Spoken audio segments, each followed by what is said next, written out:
असुच्यानान वसोचस्व प्रज्ञवादश्च भाष्मे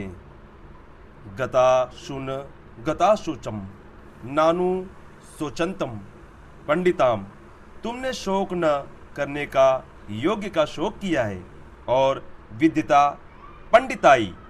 श्री भगवान बोले कि बात की कह रहे हैं, परंतु जिनके प्राण चले गए उनके लिए और जिनके प्राण नहीं गए उनके लिए पंडित लोग शोक नहीं करते। प्रज्ञवादान विद्याता पंडिताई च।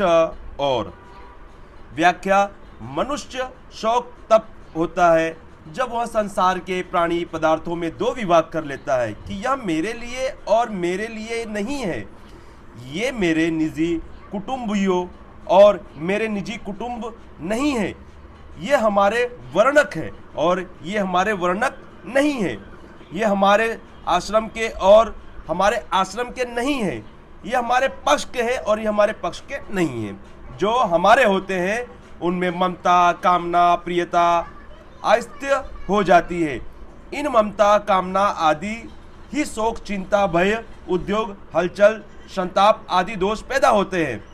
ऐसा कोई भी दोष अनर्थ नहीं है जो ममता, कामना आदि से पैदा न होता हो। यह सिद्धांत है। गीता में सबसे पहले धृष्टराज ने कहा कि मेरे पांडु को पुत्रों में युद्ध भूमि में क्या किया।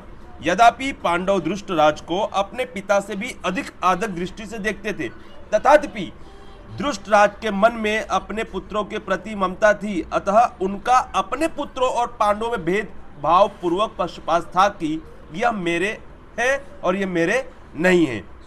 ये ममता धृष्टराज में थी। वह ममता अर्जुन में भी पैदा हुई, परंतु अर्जुन की वह ममता धृष्टराज की ममता के सामने नहीं थी।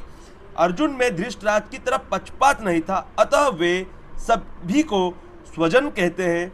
द्रुष्टदेम स्वजनम और दुर्योधन आदि को भी स्वजन कहते हैं।